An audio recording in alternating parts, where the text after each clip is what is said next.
воздалек, как в костре потушен таял уголек. Были версты, обгорелые в пыли, этот день мы приближали, как могли, этот день победы. Порохом пропах, это праздник, сединою на висках, это радость, со слезами на глазах. Bien, y el presidente de Cuba, Raúl Castro, ya se encuentra en Moscú y se reunió de inmediato con Vladimir Putin. Él participará mañana en las celebraciones por el Día de la Victoria. Veamos. Con un cálido abrazo recibió el presidente de Rusia, Vladimir Putin, a su homólogo cubano, Raúl Castro. En este encuentro, ambos mandatarios reafirmaron su compromiso de desarrollar una alianza estratégica, pese al reciente acercamiento de La Habana a Washington tras el deshielo de sus relaciones. Recuerdo con cariño mi último viaje a Cuba y la cálida bienvenida que recibí. Para nosotros, en primer lugar, quiero agradecerle la invitación que nos hizo para participar en este importante aniversario de la gran victoria. El presidente de Cuba, Raúl Castro, arribó a Moscú atendiendo la invitación que le hiciera Putin para participar de los actos oficiales por la conmemoración del 70 aniversario de la victoria moscovita sobre el nazismo. Durante su estancia, también se entrevistó con el primer ministro ruso Dmitry Medvedev para hablar sobre cooperación económica, el trabajo conjunto en energía y transporte, atención médica y humanitaria. Para muchos, el encuentro de los líderes de Cuba y Rusia no pudo llegar en un mejor momento, luego que La Habana se distanciara de Moscú tras la desintegración de las URSS en 1991, las mismas que fueron impulsadas una década después. A nivel de Latinoamérica, no solo el presidente de Cuba, Raúl Castro, refuerza su alianza con Rusia, también lo hace el presidente de Venezuela, Nicolás Maduro, quien accedió a la invitación de Moscú para asistir a las celebraciones por el Día de la Victoria.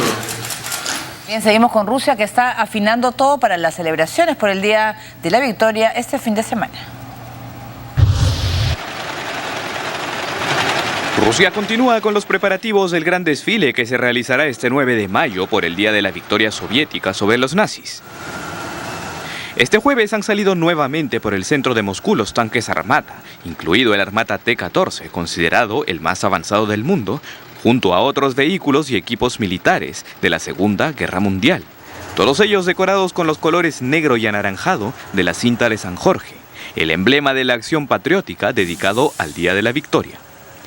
Se espera también que los soldados desfilen con uniformes militares de la época y haya una exhibición de aviones de combate, bombarderos estratégicos y otras aeronaves militares.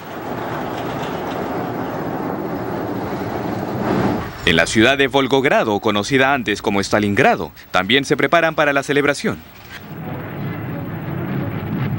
Como se recuerda, la batalla de Stalingrado se extendió por 6 meses y costó la vida de 2 millones de personas, pero la victoria es un símbolo de orgullo nacional.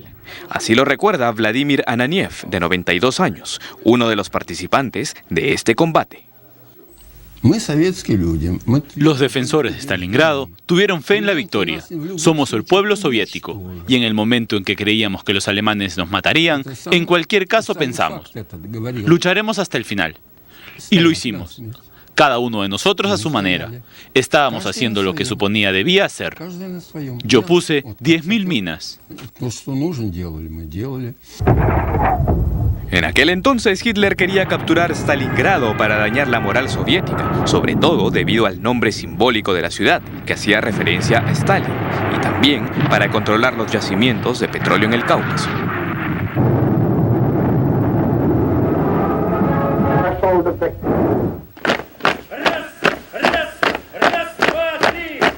Los presos de 3 cárceles en San Petersburgo también han recordado la victoria rusa.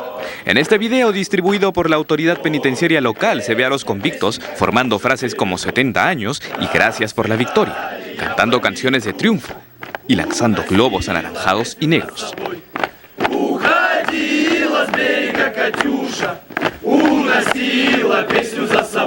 Ellos son condenados por delitos menores y según la autoridad penitenciaria se ofrecieron voluntariamente para celebrar el éxito ruso.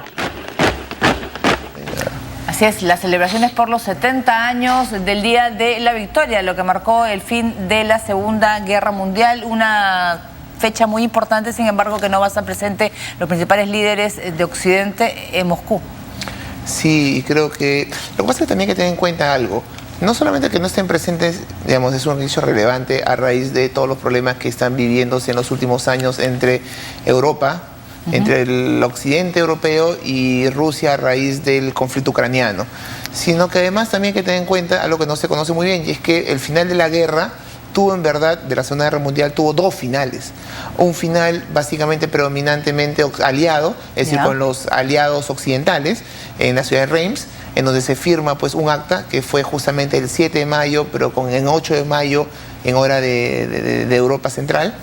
Y otra, que fue el 8 de mayo, pues, pero que en Rusia era ya 9 de mayo. Así es. Un día después. ¿Y por qué se dio esto? Básicamente porque Stalin consideró que en esa primera capitulación no estuvo presente, pues, un alto mando, ni estaba, pues, la autorización rusa. Hubo presencia rusa, pero no al mayor nivel. Entonces, Stalin pidió otra capitulación con la presencia de la más alto nivel. Y ahí estuvo el mariscal Shurov con el mariscal Keitel, quienes firmaron esta segunda capitulación que para Rusia. Pero hay que entender algo que no se sabe, y la verdad es que esta conmemoración en Rusia es realmente importante. Es decir, aunque no se ha celebrado en los últimos 70 años de manera continua, es muy importante, y la verdad es que es un día muy especial en el calendario ruso. Entonces eso hay que tenerlo en cuenta para saber o conocer cuál es la importancia de esta fecha.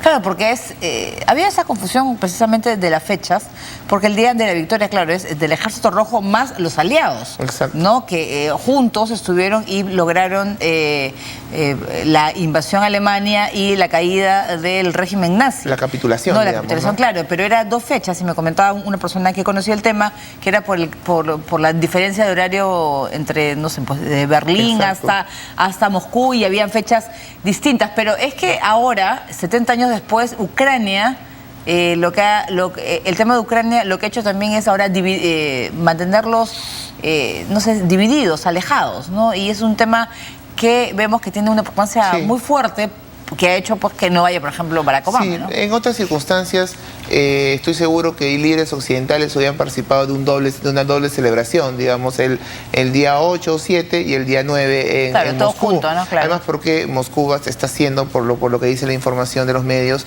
digamos, una fiesta a todo dar, digamos, una celebración 70 años del fin de la guerra, y la importancia de esta fecha. Así que sí, las condiciones políticas hoy en Europa no están favoreciendo, ¿no? Por eso además es importante que líderes como Raúl Castro vayan, pues, y de alguna manera soporten la importancia de esta celebración. Claro, en el caso de Raúl Castro, la visita del presidente cubano a Rusia o a Moscú, se está tratando de crear especulaciones, que cómo es posible, que está acercando a Estados Unidos y al mismo tiempo se acerca a su principal enemigo en la actualidad. Es decir, creo que más allá de especulaciones, lo cierto es que Cuba es muy pragmático. Está construyendo una agenda importante con Estados Unidos, pero al mismo tiempo pues tiene intereses muy grandes con Rusia. El presidente Putin visitó el año pasado La Habana, se firmaron una serie de acuerdos de todo tipo, energético, inversiones, fármacos, y además acordémonos que Rusia pues condonó el 90% de la deuda que Cuba tenía a la ex Unión Soviética. Así que yo creo que la relación es muy sólida, y en estos contextos pues Cuba no está en condiciones de decidir pues con quién me acerco y no. Es decir, Rusia ofrece una serie de oportunidades a la isla cubana que creo que no puede desechar, y un espacio como el de este aniversario es importante para trenzar aún más los lazos entre ambos países. Claro, cuanto más amigos tengas mejor, mucho mejor. Bien, y Polonia también recuerda los 70 años del fin de la Segunda Guerra Mundial, mientras que los separatistas de Donetsk ultiman detalles para su desfile. El secretario general de Naciones Unidas y el presidente ucraniano llegaron a Gdańsk, al norte de Polonia, para participar en las ceremonias que recordarán los 70 años del final de la Segunda Guerra Mundial. La conmemoración también incluirá una conferencia internacional de historiadores y una ceremonia solemne a la medianoche en Westerplatte, el lugar donde comenzó la invasión nazi de Polonia en 1939. Pero este año las conmemoraciones han sido ensombrecidas por la crisis ucraniana, que enfrenta a Occidente y Rusia, alterando la estabilidad de Europa en el este y principalmente de la vecina Polonia. En la región separatista de Donetsk, los rebeldes prorrusos han ensayado para el desfile del Día de la Victoria, que se realizará el próximo 9 de mayo, en el que mostrarán sus vehículos militares y tanques a lo largo de la fortaleza secesionista. Pero los combates no se han detenido y según denunció la milicia ucraniana, 5 de sus soldados murieron y otros 12 quedaron heridos en las últimas 24 horas, pese al acuerdo de alto al fuego. Estas fechas también obligan a muchos sobrevivientes de la guerra y veteranos a recordar sus hazañas y movimientos para defender sus tierras de la opresión, como sucedió con Oles Gumeniuk, de 89 años. Él fue miembro del ejército insurgente ucraniano, una guerrilla de la Organización de Nacionalistas Ucranianos conocida como OUN, que luchó contra la ocupación nazi, contra la Unión Soviética, los chequistas y el Ejército Rojo. No hubo ningún tipo de aislamiento militar en ese momento. Nos unimos a las tropas de forma voluntaria, ya que el cuerpo principal de la Organización de Nacionalistas Ucranianos llamaban gente para unirse. Convocaron a la formación de grupos de manera organizada para tomar las armas y defender nuestra patria. El hijo de Gumeniuk, un artista de profesión, ve muchas similitudes en la Segunda Guerra Mundial y la lucha actual de su país con Rusia. Según él, Rusia es el creador de problemas a largo plazo para Ucrania. Rusia sigue siendo nuestro mayor enemigo. Eso de los pueblos hermanos es una tontería. Ellos nunca permitirán que Ucrania sea un país independiente y debemos luchar contra eso. Estamos luchando para poner fin a ello, para que nuestros hijos no derramen sangre. Si no terminamos ahora con esto, siempre será así. Junto a la guerrilla, el veterano Gumeniuk luchó por la independencia del oeste de Ucrania durante la Segunda Guerra Mundial y años después hasta la década de los 50. Como se recuerda, gran parte de estos territorios eran polacos antes de la guerra y luego fue el campo de batalla de la resistencia nacionalista. Bien, cambiando de tema, la coalición militar de Arabia Saudita ha propuesto solo 5 días de cese al fuego en Yemen.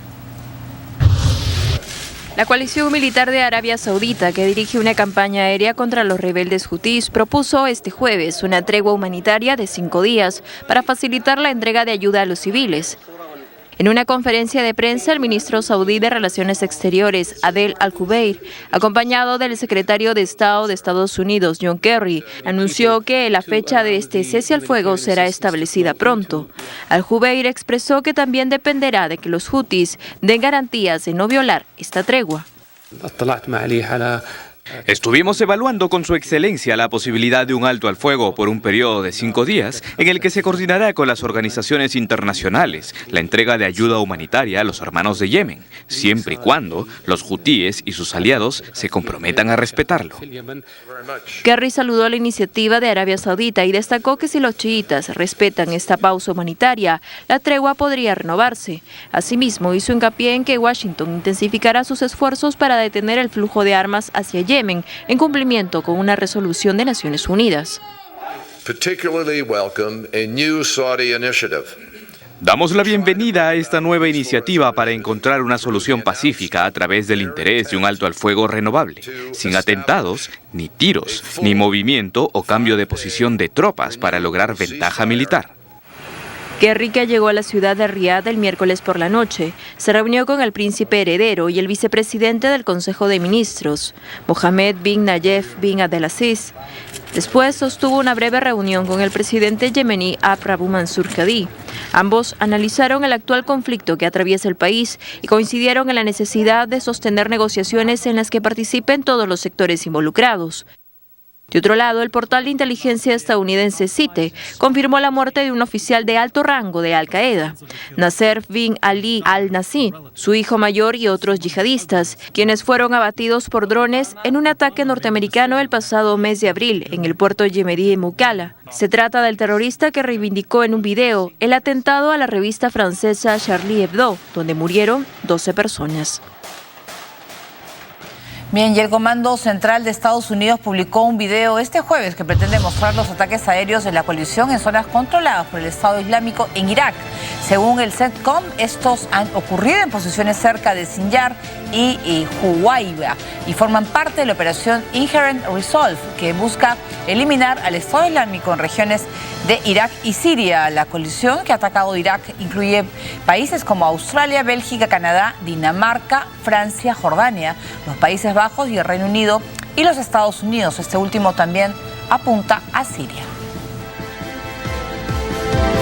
Muy bien, vamos a hacer una breve pausa y vamos a rezar con todos los detalles de las elecciones en el Reino Unido. Volvemos.